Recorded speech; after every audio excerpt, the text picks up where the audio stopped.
Hello, ladies and gentlemen. So it's a delight to be back here with you to continue our discussions this morning. And we have an essential question to address. It's essential for us and for future generations in this time of change. Sustainable growth. Is it just an option?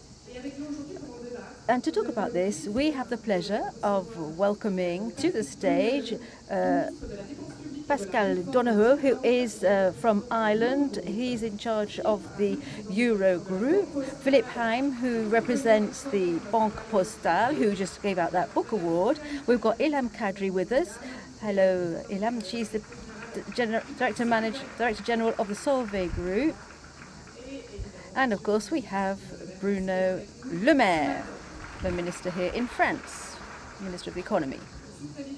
So environmental, sustainability, etc. For the Circle of Economists, we have the pleasure of welcoming Patrick Artus, representing the Cercle des Économistes, and he's going to present this session to us, and he's going to try and define what we mean when we talk about sustainable growth. Patrick, over to you. Thank you very much, Marie. Welcome, everybody. Yes, let's start by defining what sustainable growth is. Of course, it's growth which is sustainable in environmental terms. We mustn't emit more greenhouse gas.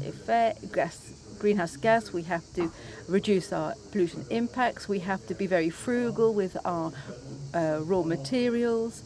So we are currently not undergoing sustainable growth. Things are going to be stabilizing around the world, but not going backwards. If you take a look at biodiversity, we've got about 40,000 animal species which are threatened. If you talk about water, you know that water consumption by human beings has gone down, although the population has expanded. We've gone from, the figures are quite impressive. So we do have a long road to travel until we reach environmental sustainability. But sustainable growth has to be socially sustainable. We cannot allow inequalities between revenue increase. In France, it's quite equal, but the estate people's wealth, overall wealth, the gap is widening. And I think growth has to ensure an education system, and that's a very central issue, and it's one of the pillars of sustainable growth. I think the employment rate has to go up, particularly in France, particularly in southern European countries. I'm sure you know that an increase in the rate of employment is practically the only way we can hope to have enough resources to fund the environmental transition. And the final condition for sustainable growth is to have growth which is financially sustainable. One cannot imagine letting public debt rates to go through the roof, for example, because that would mean that we would have to cope with a financial crisis. There are many, many conditions for sustainable growth. It has to be sustainable from a financial, economic, and environmental standpoint. We're going to try and talk about those subjects. If we all put them in order of priority, one would say perhaps that the environmental transition must not be left by the wayside. So we absolutely have to check our carbon neutrality by 2050. We have obviously to better manage water around the globe.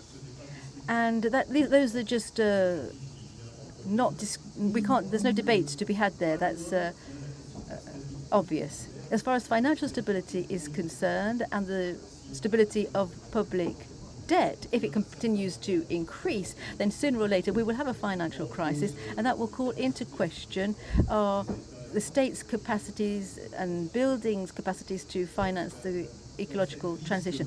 In this long list, quite close to the top, we've got the employment rate. This is not an issue for Germany, Canada and the Nordic countries. It's more for France and the southern European countries. The employment rate is 10% lower than those countries I mentioned at the beginning. So if we tot things up quickly. If we had the employment rate of the Germans, we would have an excess budget because of all of the extra taxes that would be generated. But I would say that giving up on that ecological transition is just not an option. We need financial stability, and reforms need to be made to the education system that will enhance the employment rate in countries, particularly here in France. So we can't give up on that either. So there's a fourth goal for economic policy, which is the Central European Bank's rates, and standardizing them. And I think it's not at the same rate as same level as the others. So we cannot give up on that goal of financial stability and the environmental transition and jobs. We can't give up on those, but we can play around with this fourth option. And I think we will have to increase the inflation goal of the European Central Bank, not by a lot, perhaps 2 to 3%.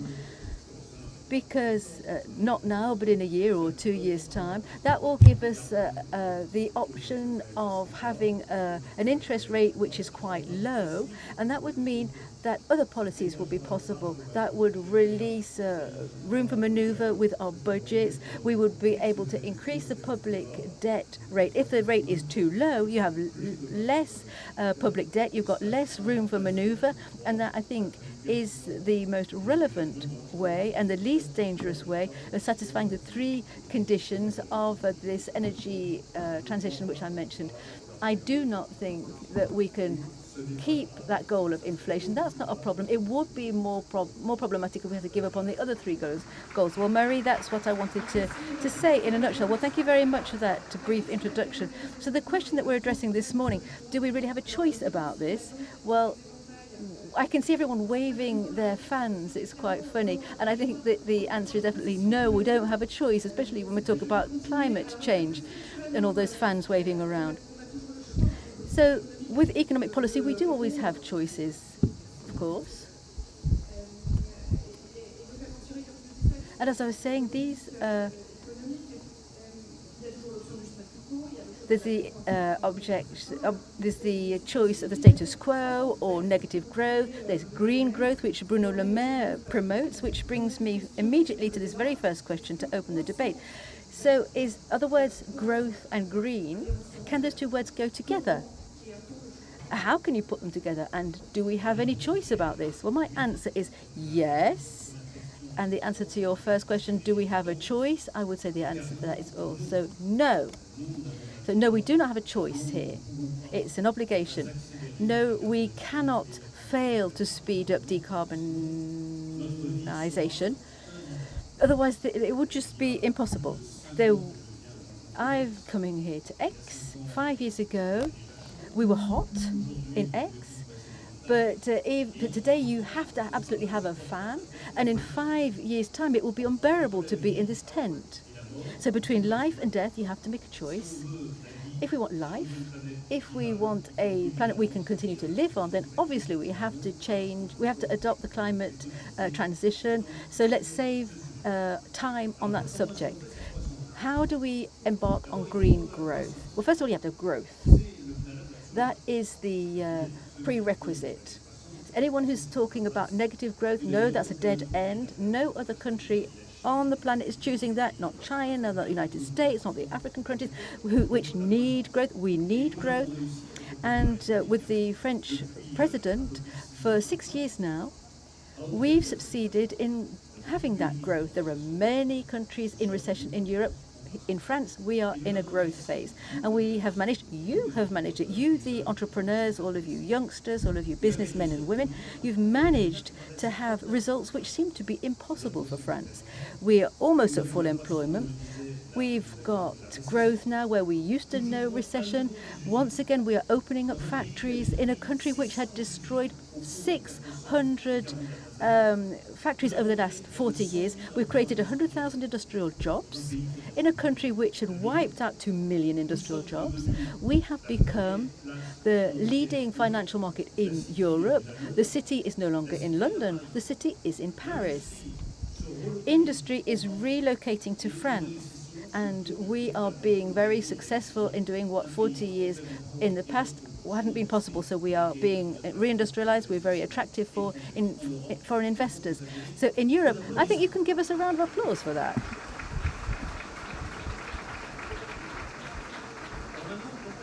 So how can we continue?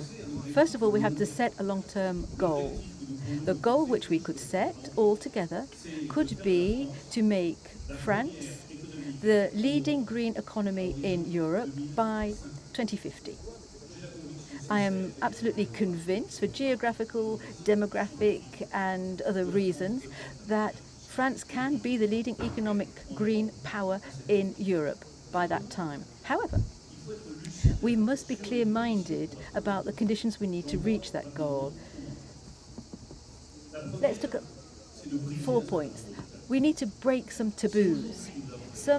If today we are having results we can be all proud of, that is because with Macron we have broken some taboos. The President of the Republic and myself are the breakers of taboos. We broke the taboo about taxation on capital. No one dared to touch it because they said it would be unfair. They're saying if you interrupt taxation in 2007, then by 2022 and 2023 you're going to have problems because there are going to be no factories without capital, and there's no capital if you've got a very punishing taxation. The European industrial policy. We saw with the former economic minister in Germany, who I pay tribute to, we imposed 4 years of a policy, industrial policy in Europe, and no one else wanted to hear about it all. No one wanted to talk about subsidies for industry. No one wanted to talk about tax credits to open factories. But we did not wait Joe Biden's Inflation Reduction Act to act with Germany and to say that we need an industrial policy. It's not the market on its own which is going to enable us to open factories. We need public aid, and we broke that taboo. We've also broken the taboo of apprenticeships.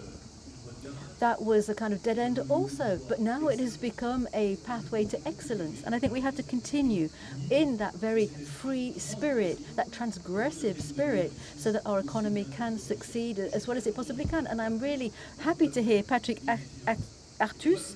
Patrick Artus has talked about targeting 2% for the inflation rate at the European Central Bank. I can't say that because I'm a political character and I don't want anyone criticizing what I'm saying. But if economists are opening that debate, as you have done, Patrick Artus, and Olivier Blanchard has done the same, so why not talk about it? There's no taboo about that kind of transgression. A second condition, believing in science. We are a huge nation of scientists and other things. We cannot give way to those who talk about conspiracy theories. Science will enable us to win the battle. If in the future we have to have trains in temperatures of 40 to 50 degrees in temperature, then we're going to have to work on new materials so that the train tracks and the trains themselves will survive. If we want to decarbonize industry, we're going to have to use all electrolysis science at our disposal to know how that we can become greener. In France and in Europe, we have to be the main defenders of science, reason and knowledge in France, in Europe and in the world. It's the only way to win that battle of adapting to climate change. We also have to defend science because science will enable us at long last to gain productivity in a Europe which is slowing down. We're slowing down. It's not a fast train, it's a kind of old steamer. This artificial intelligence is going to help us for the first time in first times to become productive again, to be more efficient. So I am advocating that rather than regulating artificial intelligence to begin with, I think we should focus on innovation. We need to have open European AI within 5 years with all of the calculators and the algorithms and the scientists that we need. It is possible. Third condition.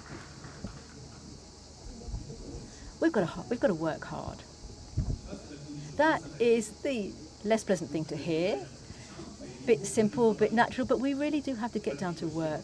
Patrick has given us the figures, you know them. The employment rate in France has been brought up to 68%, which isn't bad because we were really much lower than that. That's one of the big success stories of the French president's work. You know that when I look at myself, feel a bit sorry for myself, but when I look at other people and compare myself, then I'm perhaps not doing so bad. We don't want the opposite to be true. Because when we look at Germany, their employment rate is 60%, Netherlands 80% employment rate. So we have to fix the same objectives as them. In 1970, France was at 68% of an employment rate. 50% later, we're still at the same figure, the same rate. And if we take a look in detail, gentlemen and ladies, you will see that your employment rate has gone down by 10%. And if we've remained at 68%, it's simply because women are now working. So we have been saved by women.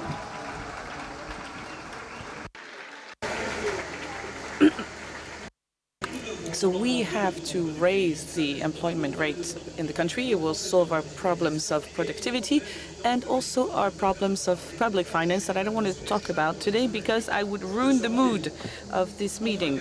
Last condition, and I will be done after that one, we need money. And I'm turning to my neighbor on the left, who is, by the way, a really great guy. He's the only finance minister who talks about James Joyce. So thank you for being here, Pascal. So we need money, and I consider that the best way to find money today is not to raise new taxes, is not to have wealth tax, is to create the union of capital markets. So the startups who want to raise 100 million euros or €1 billion does not have to turn to the US, but can find that money in Europe, in a market of unified capitals that Pascal Donoghue is going to do for us. Thank you to all of you. So I think, Pascal Donoghue, we're all turning naturally to you. All of this cannot be done only with Europe, with its momentum and its money.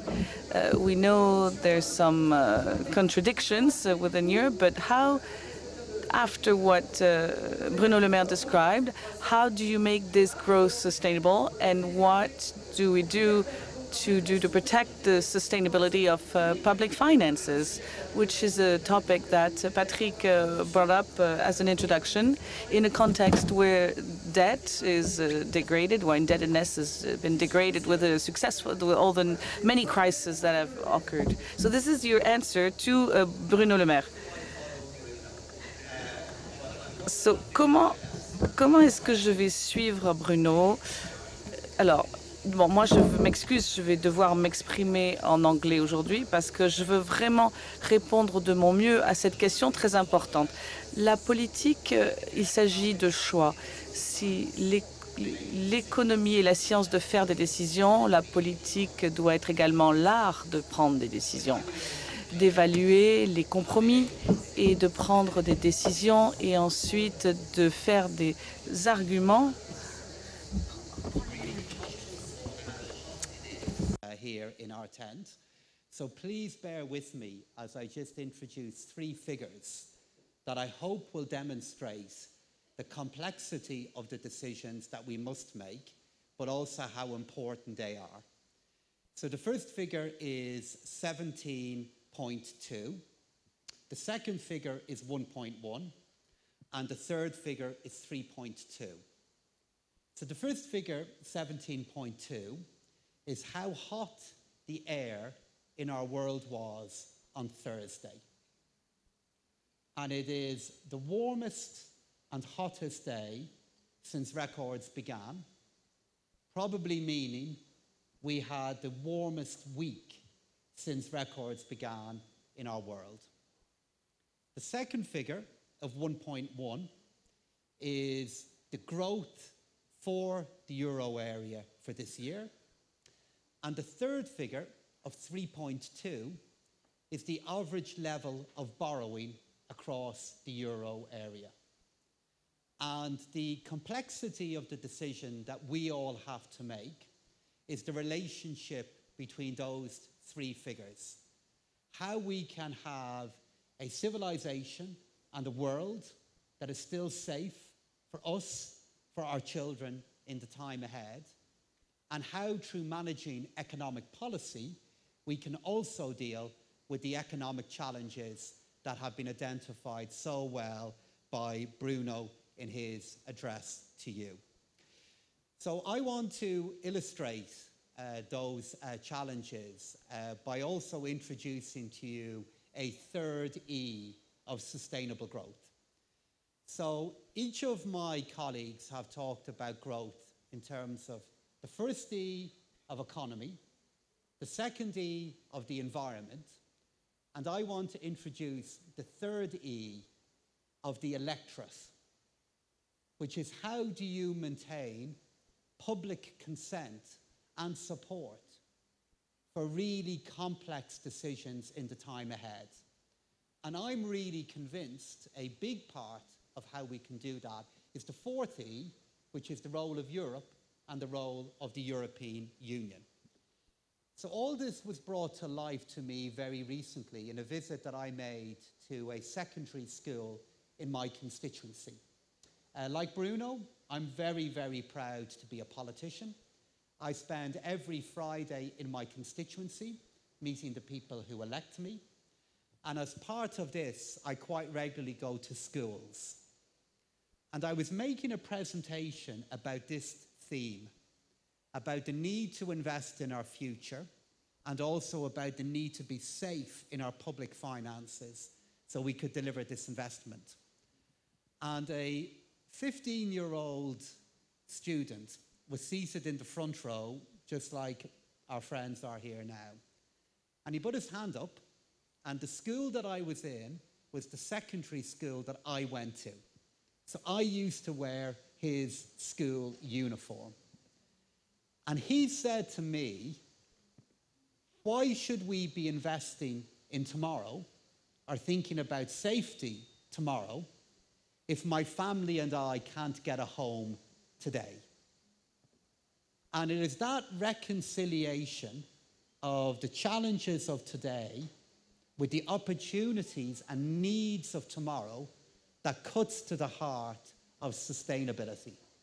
About our environment, also about our economy, but also, for want of a better E, our electorate, how we can maintain support for us.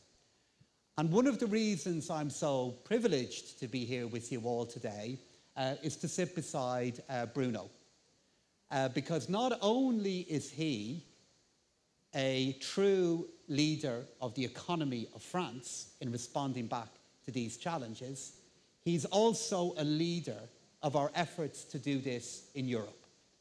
Not only leading our policy, but also leading our thinking about how to do this in the European Union. And just as he has led your economy to record levels of employment, to public finances that have become safer, and to growth that has recovered, he plays a pivotal role in doing this on your behalf within the European Union. So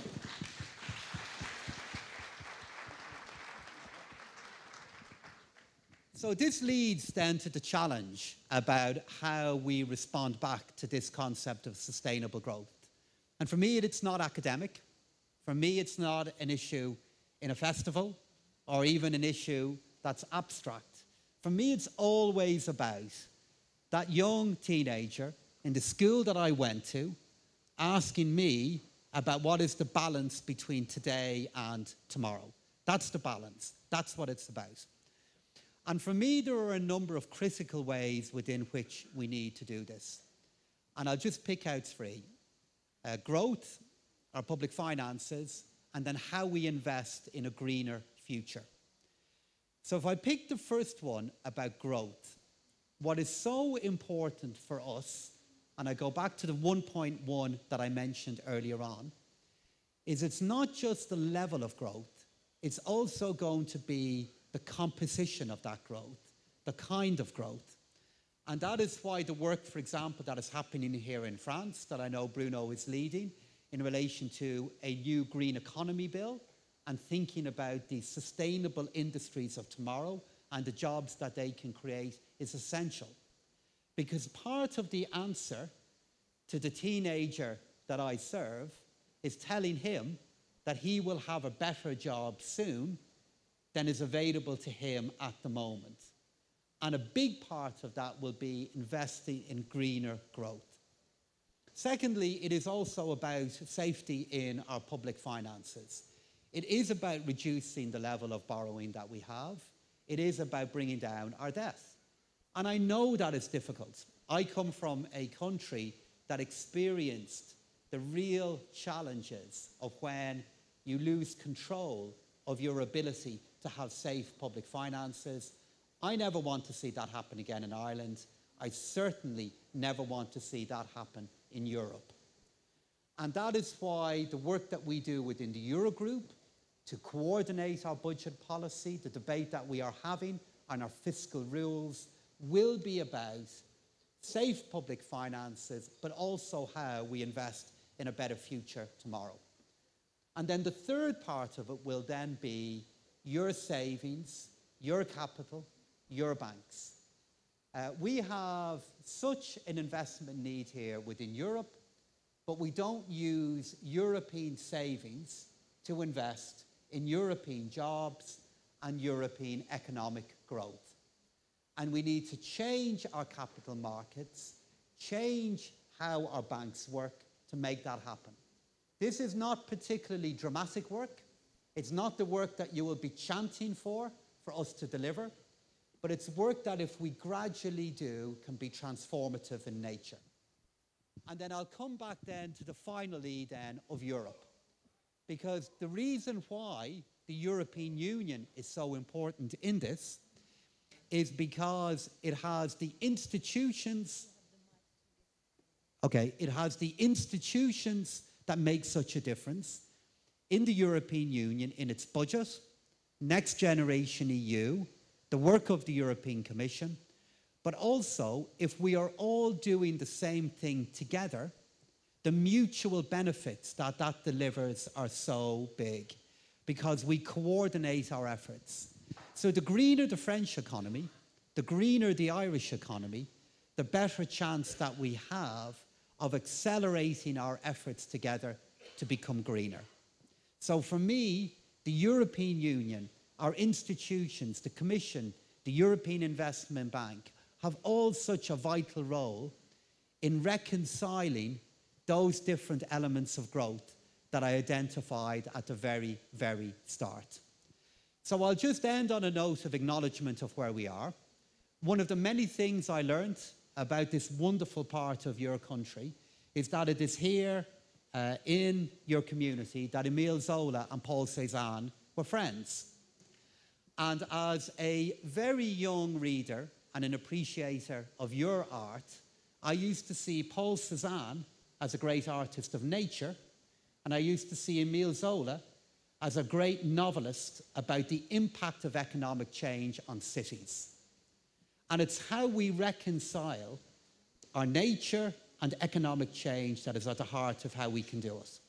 I know Zola and Cézanne, their friendship came to an end, but I'm very, very hopeful that through our efforts, we can make the optimistic case for a better relationship between those priorities within growth and ensure that in the future, we can have a better France, a better Europe, and a better Ireland.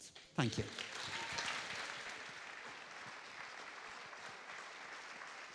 Merci beaucoup Pascal pour ce discours optimiste. Alors... Thank you, Pascal, for this very optimistic speech. Of course, companies have a role to play in this, for this transition that is expected.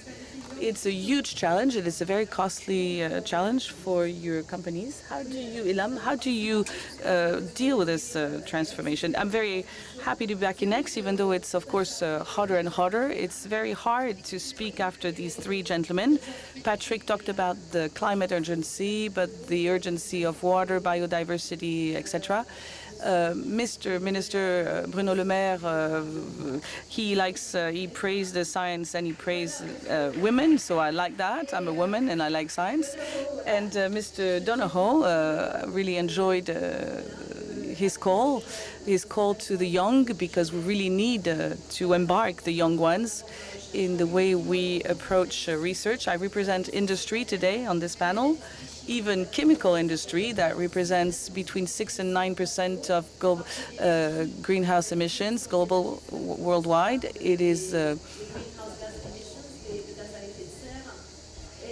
and I remember that when I moved from the US in 2019 to Europe, and I was managing the company Solvay, I was told, chemical industry is a polluter, that's the problem. Yes, of course, I'm doing my coming out again and again. We're part of the problem, we're also part of the solution. Without science, without chemistry, there's no electrical batteries, there's no green hydrogen, there's no connectivity, there is no depollution of the air, there is no clean water. So we need to find a new way to do science. 30 years ago, when I was working in science in my lab, in my chemistry lab, I was told to look at the specs, technical specs, and produce and innovate and discard, and then to calculate the life cycle. Today, it's a crime to talk about the end of life. Tonight I'm not going to throw away this dress. I'm going to wash it and reuse it. So I'm calling to the young ones. We need a new way to do chemistry. And carbon is not the enemy. It's the emissions that are the enemy. And us chemists, we're like good cooks. We take the ingredients that we have. That's the Mendeleev bill, and we make a good recipe with this. And you have this cleverness to do the recipe in a different way. We say that often necessity is the mother of innovation. You see what happened with COVID. We came up with a vaccine in less than 1 year. So we need this pressure. And Europe is under pressure, so we're not going to do it on our own. Yes, you're right, Marie. We need everyone. The industrial that we have recognize that there's a problem. We all joined the Paris Agreement. Solvay did it in 2019. And we're told that we're going to lose money, and it wasn't easy because we covered half of Paris until 2019, and after that we doubled our return on capital. So it has to be sustainable and profitable at the same time. I believe in the 3 pillars, which is people, planet, profit. The planet, of course, is burning, so we need to take care of it. There's a sense of climate urgency, for sure. The IPCC came up with a report a few days ago saying that the Paris Agreement are not enough, and that we need to go, if we need to save the planet, we need the 1.5, and we only have 6 years to get to that number, so our kids can have access to a planet with a full potential, so they can live their life fully. So planet is important. We need to think about the diversity, biodiversity. We need to think about nature. And we know that the financial people, when we have capital, we don't use it. We don't use it down to zero. We save part of it. It's the same with nature. Nature doesn't send us a bill, but there's a bill to pay. And I am a scientist. I am an optimistic, and I'm a positive person, like Jean Hervé, who sent me his book and said 2/3 salary, 1/3 profit. But I don't know if it's personal and if I'm unveiling something, but he said 2/3 optimism and 1/3 hope. I would rather say that we should have more than 1/3 of science. If you look at the story of humanity and the story of science, at Solvay, we really enjoyed our conferences. There was Marie Curie, who was a French woman who received twice the Nobel Prize. And where we see all the Einstein, all the people who invented quantum physics and who created the scientific world and technological that we have today, I believe in this great scientific mind. Also, there has to be consistent between all the actors in the supply chain. I have to decarbonize Solvay, and it's going to cost a lot of money. We are going to invest 2 billion euros. 2 billion euros. It's a lot of money, but we have our suppliers and clients, and sometimes it's not only big companies, it's SMEs that need to be taken on board because they won't do it without us. And this Russian crisis that made us understand that we're living on Russian gas that was not too expensive has shaken us up. And we are getting there with a cost and an inflation that Patrick mentioned, but we need things to get back to normal. We need to find new options that are renewable energies. And in our industry, we are agnostic in terms of energy. We take everything. We take offshore, we take solar, we take biomass. So we take it all. It has to be competitive. It has to be 24/7. In my plants, there's no such a thing as intermittent energy. We cannot close down one day a year. We need this energy all the time. So we need our suppliers. That's what we call scope 3. We need the clients, because at some point the cost problem is going to be there. Who's going to pay for this? And how are we going to share the cost? So this need of the value chain is very important. And the last thing is we need to have a regulator and the politics to help us, to support us. At Solvay, we are taxing ourselves internally. We have a carbon price. Like in Europe, when we are pushed at 50 euros a ton, when it was at 25 in 2021, we ramped up to 100 when it was 50 in Europe. So there's no federal carbon price in the US. In China, we're told that it was high. Even internally, our managers told us we're making a mistake.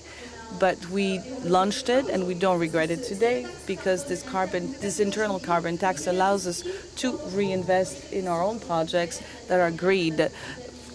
Last year, we did 1 billion investment, and all these projects are sustainable. So the last one is people.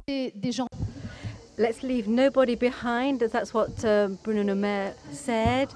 So you have to look at the end of the month rather than the end of the world. 40% of our employees are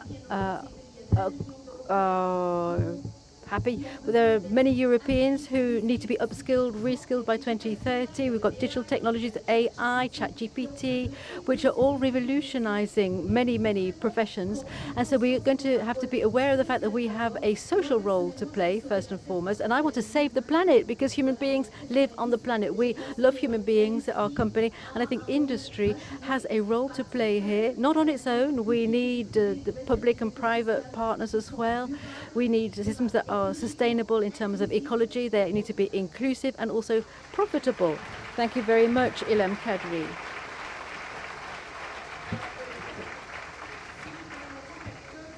So, Philippe Hein, the Banque Postale, what is your view of this energy transition? Well, thank you very much, Marie. Hello, everybody.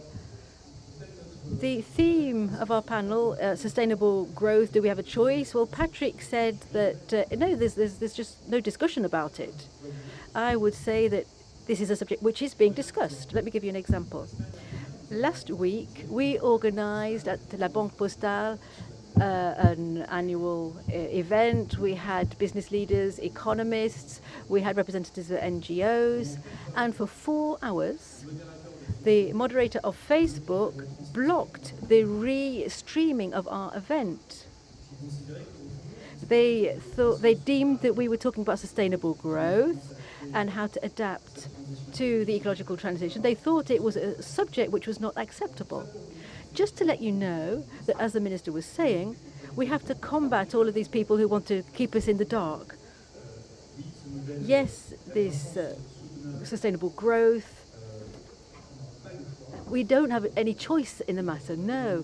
We need to leave a planet to our children that they can actually live on. We need to face up to the fragmentation that is induced by the degradation to the planet. And faced with that, we have to redirect our growth model. To do this, we have to define a framework for our actions, and then we have to trigger our different levers. There are 3 items in this framework for action that I'd like to point out. First of all, note that the growth paradigm is no longer sustainable because we have a view of globalization which we need to address. There's a debate whereby we have to realize what we have done. For 40 years now, with the speeding up of China working into the World Trade Organization, there's production's gone up in China. That at one time we were quite satisfied by this because we would repatriate our purchasing power, but that induced a loss of industrial jobs. which Minister Bruno Le Maire talked about, all of the jobs that have disappeared. And at La Banque Postale, we are located in different regions. We're tied up with all the local councils, etc. We've helped 20 million clients. We see that the regions are becoming deserted. So yes, things are becoming more complicated. We've got 3 fields of action. We have to attenuate the situation, we have to adapt, and we also have to have cohesion. So to attenuate the situation, we have national goals. We have to reduce by 50% our greenhouse gas emissions by 2030 compared to 89. We're halfway along that road. We're at halfway point, but in 33 years, it's taken us to do it 33 years, and now we've only got 7 years left. So we have to bring it down by 5%. We've not managed to do that because of COVID. So you can see what this means. Thanks to our frugality efforts, given the Ukrainian crisis, then we've managed to bring the figure down a lot. But this effort has been made, and it was a huge effort. And what RTE is saying is that if we add all of our needs for electrification between now and 35, it's 10 terawatts that we're going to have to add by 2035.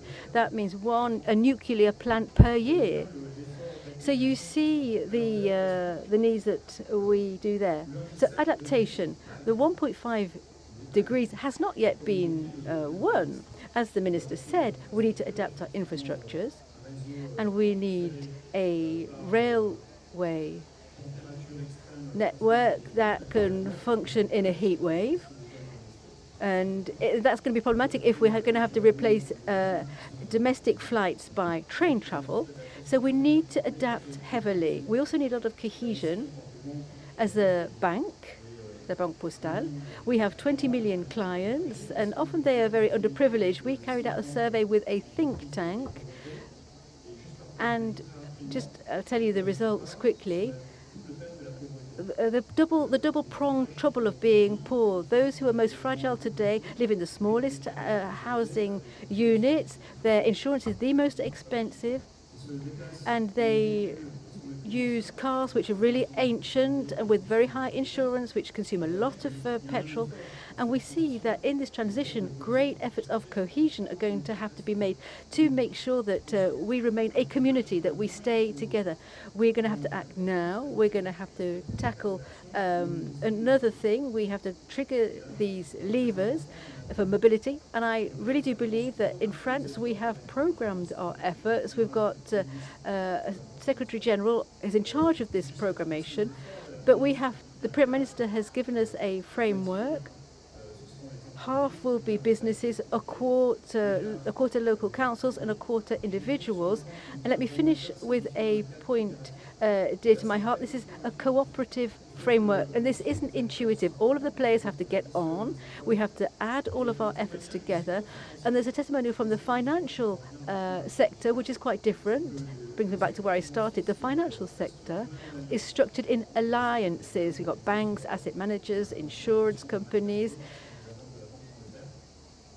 And these alliances work together on a certain trajectory with certain policies, with certain resources. And 2 months ago, our insurance colleagues received letters from America saying that that there was a tricky thing to do. It's a very difficult road to travel. Let me just finish. I don't want to finish by stressing everybody out, because there are youngsters in this room and they will notice that there are many things to worry about. But to get out of this anxiousness, I think the most important thing is to start acting. Thank you very much, Philippe. I can see Bruno Le Maire would like to answer that, but before that, I'm going to ask you a question before everybody forgets about this one. Once we've said all of these, everyone seems to notify these roles which are being defined in the transition. So how do you reconcile all that with the emergency of the situation and the pace of deploying economic policies? And that pace is far too slow for the urgency that we're facing right now. And we have several things which are very, very urgent to be, many, many fires that need to be put out all at the same time. So how do you go about that? Well, yes, that is a challenge. But let me come back to what Philippe was saying. Yes, I am a good politician. I never answer the question that's been put to me, but I will come back to it at the end. But Philippe said something which is very, very important. So is our goal of speeding up this climate transition, is it a shared ambition? And here, Aix is the most beautiful city in the world, as we know. So let's imagine leaving Aix and let's think forward and travel to China, to Beijing, or to Riyadh, for example, or to Washington or New York. And let's try and imagine a discussion with the Saudi pension fund, an investment fund in China, or the major investment funds in the United States. All of those parties that fund the planet. So are they more committed today than they were in the past to speed up the climate transition, or less committed? Let me give you the answer. A lot less committed. And I think we have to take stock of our historical responsibility here in Europe to defend this climate transition model at a time where, if we are clear-headed about this, it is being called into question. And if we look back into history, what has Europe brought to the world above and beyond culture, art, etc., which are very, very important in everyone's eyes, and Aix is a perfect example of that. At the end of the 19th century, at the beginning of the 20th century, Europe contributed a new business model by creating a social model based on solidarity. It was Bismarck, for example, it was the French model. So for 1 century, we have created a social model that does not exist in China or in the United States or on any other continent. And we constructed our economy as an economy based in justice and redistribution. And I believe that we should once again have those same ambitions for the coming decades. And we should say that France and Europe, the European continent, will be the continent that will offer a sustainable economic development model to the rest of the planet. That must be our joint goal, to offer a sustainable model that reconciles climate and growth. And for it to work, this model has to be sustainable. We don't want to be seen as the idiots of the planet who managed to defend their ideals, but which collapsed in economic terms, which had no prosperity and could not guarantee a worthy life to all of our citizens. So what, or how do we manage to rise to this ambition? And that brings me, Marie, back to your question. I think that all in all, and I echo what Ilham has said, I think we have to put imagination in the seat of power. We need to tackle problems differently, look at the world differently.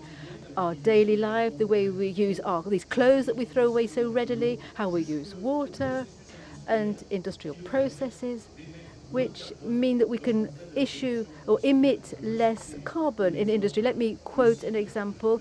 We've got the Solvay site in Dombasle, which makes bicarbonate of soda, and for decades has bought coal from Russia, but now is using biomass and waste which comes from local towns and cities. So well done, Ilham, for that great step forward. So that is the first thing. We have to keep at the cutting edge of innovation, science and imagination, as I've already said. Secondly, we need to invest quickly, massively. And yes, we have to transgress a little bit. So let's not just systematically bump up taxes. No, that's not a way of financing this transition. I believe in using our savings and private investment as well. Third condition, innovate, invest. We also need to encourage, and I echo what Philippe said again. If we're encouraging, we also have to help, and moving quickly doesn't mean doing any old thing. Otherwise, we trip over very, very quickly. And you know a story I like very much by Voltaire, who had to dash over to Paris and leave his home in Switzerland. The coach driver understood that they had to go as quickly as possible to Paris, and so he went off on the road, went too fast. The carriage almost toppled over. Voltaire leans out the window and says to the coach driver, "Slow down, sir, I am in a hurry." And I think the same thing applies to climate change. We have to pay attention to accompany all of those who are going to have to physically go through this transition. I would say that we shift from a brown to a green tax system. But if we do this, we're going to have to explain to all of the small PMEs, etc., and public works companies that for years have had tax incentives. The GNR is called here in France. We have to explain to them that they are going to pay, that they pay less for their fuel than the common population do. We have to explain to the farmers who get cheap petrol the same thing. And we're going to have to put an end to that, but we can't do it overnight. You can't just slip one budget in for another one overnight. You have to have visibility. People have to have enough time to go quickly and to be successful in that ecological transition. To do that, we need to take the necessary time to help and support businesses and homes. Encouraging means also being able to transgress on subjects that we have put in place for many, many years, but need to be changed now. Let me give you another example. If we want to support a green industry as quickly as possible in France, we have to reserve bonuses, tax advantages for national or European production. I think we have to shout out clear and wide that we prefer industrial production that is green in Europe, and not have bonuses for electric cars, whether they be built here or elsewhere. We have to focus on Europe and France. That's what we're doing from 2024. You are spending 1 billion euros in bonuses for electric cars every year. 70% of that is going to factories which are outside Europe.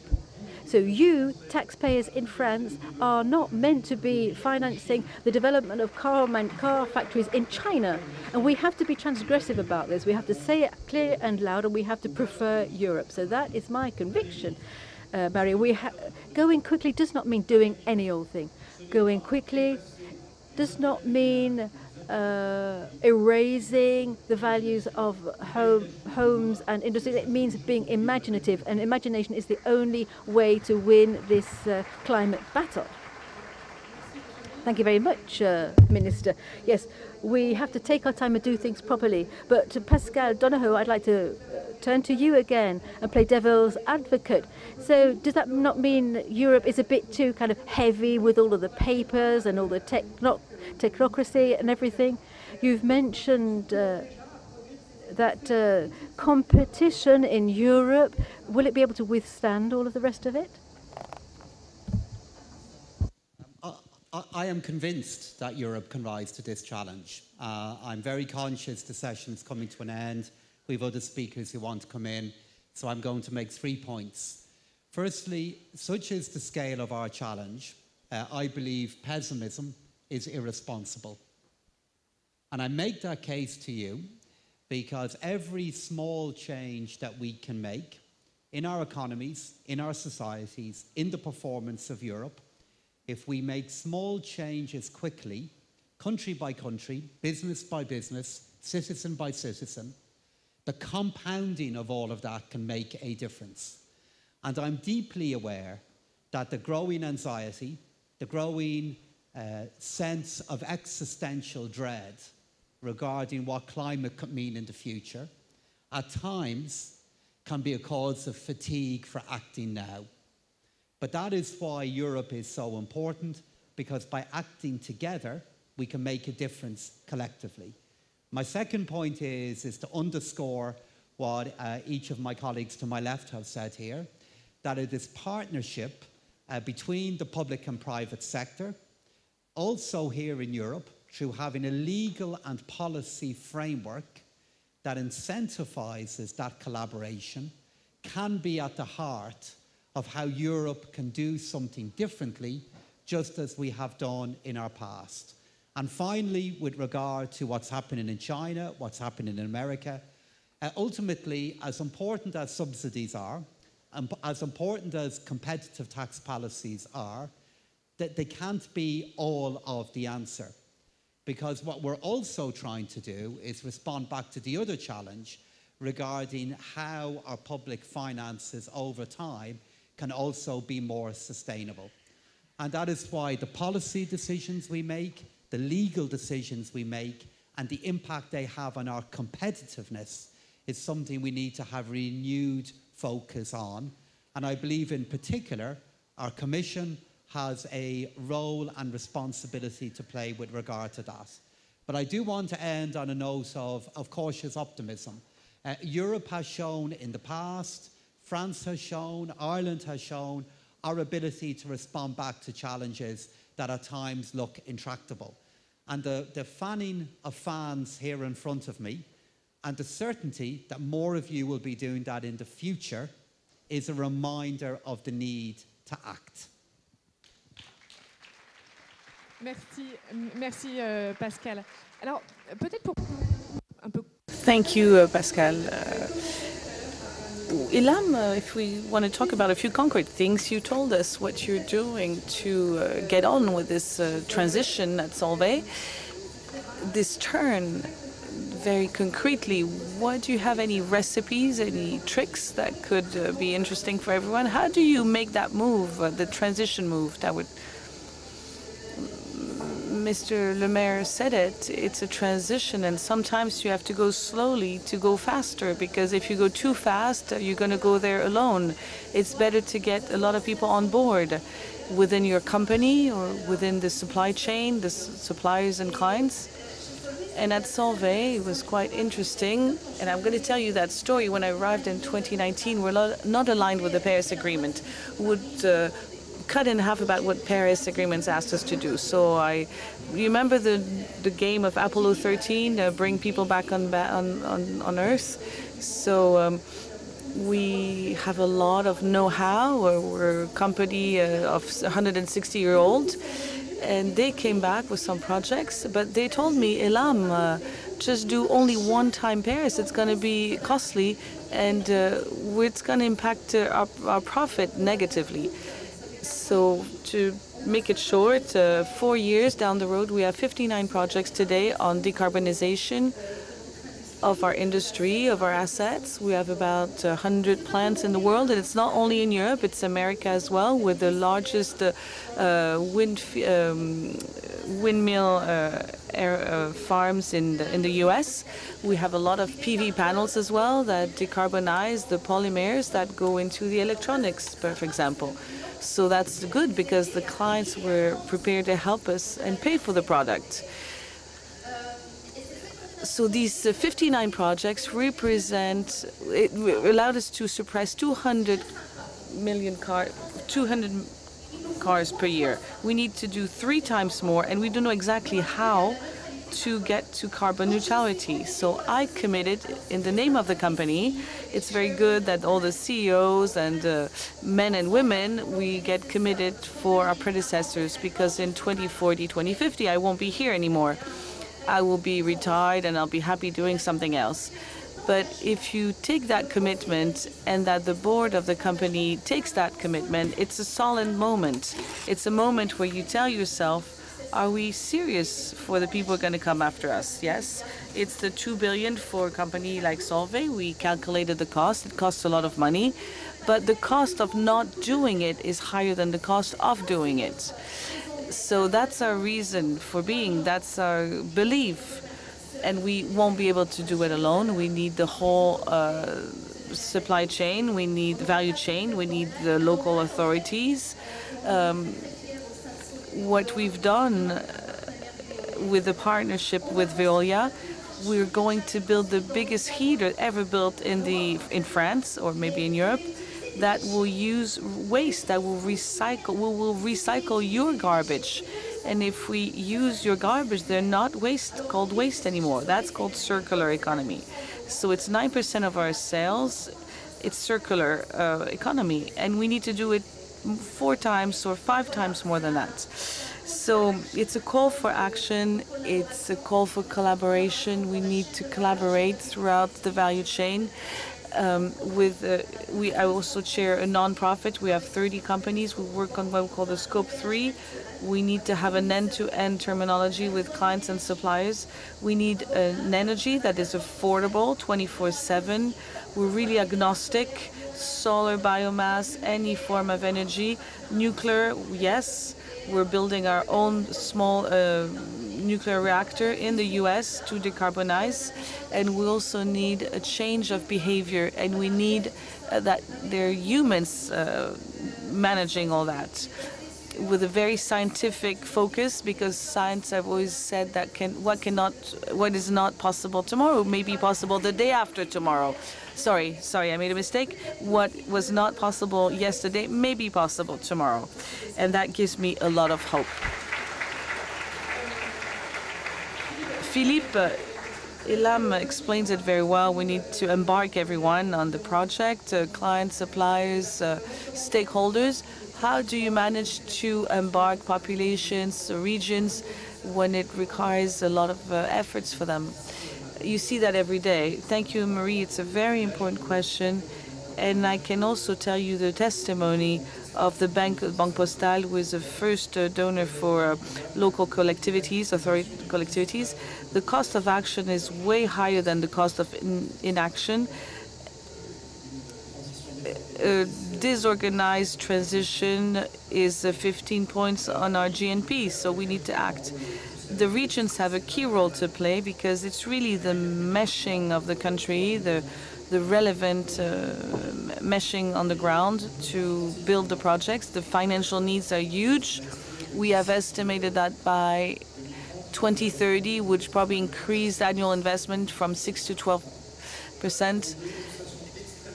To give you a very clear explanation of the needs, very concrete explanation, we have a system of water reduction that covers 1 million kilometers. I don't know if you know 1 million kilometers in France.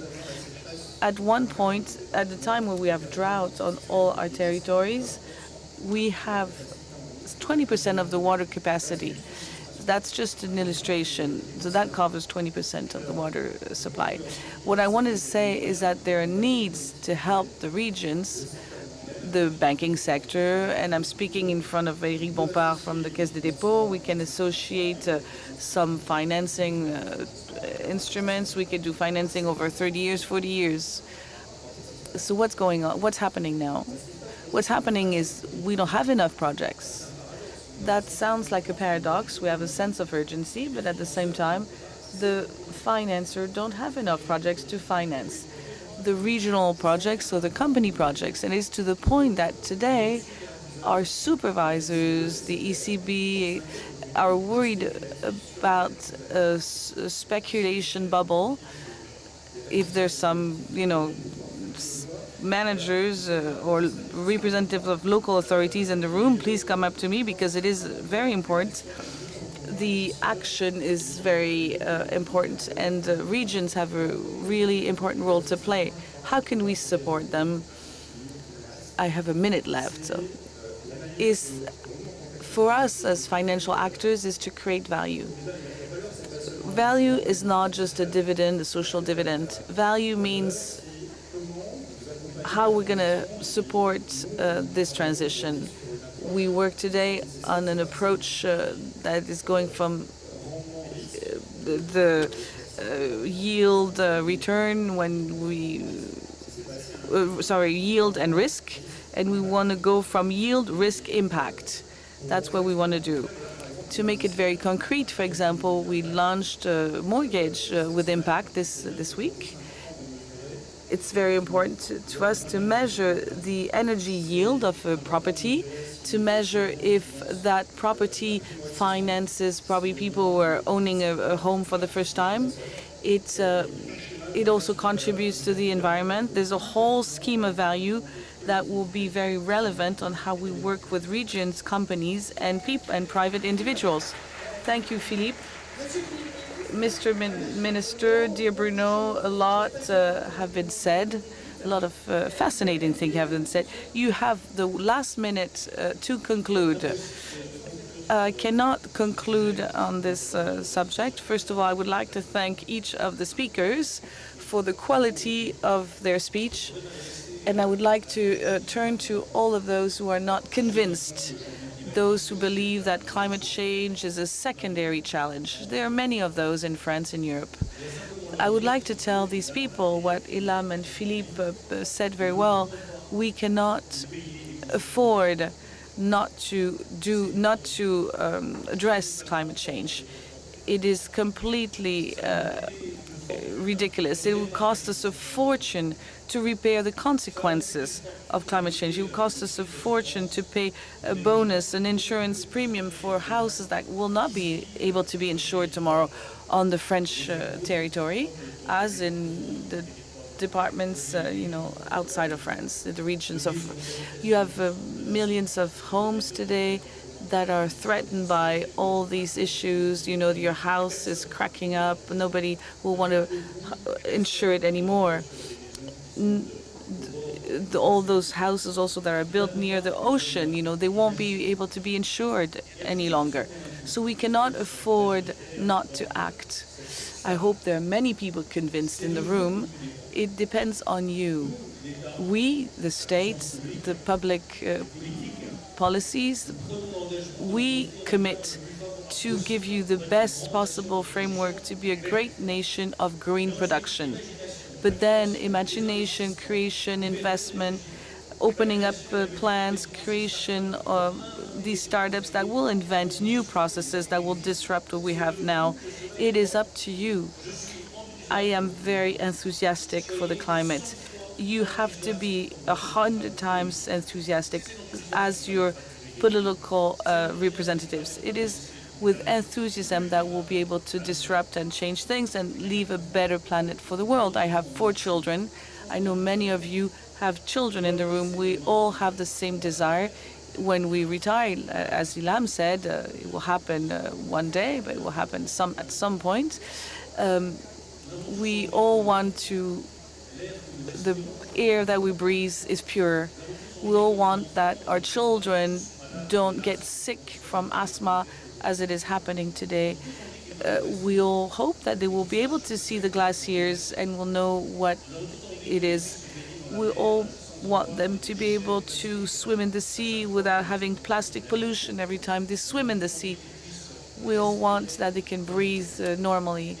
And we all want as well that they get better health care, that they have access to innovative medicine, that they can travel, that they can have access to culture, keep a level of prosperity that is high. This is that challenge that is up to us and that the future of our children depend on. So be enthusiastic, fight for the climate, imagine, invent new solutions. This is the way we'll leave a better world. Thank you very much, and thank you for everyone to participate in this roundtable. Very good. I wish you a very good rest of the day.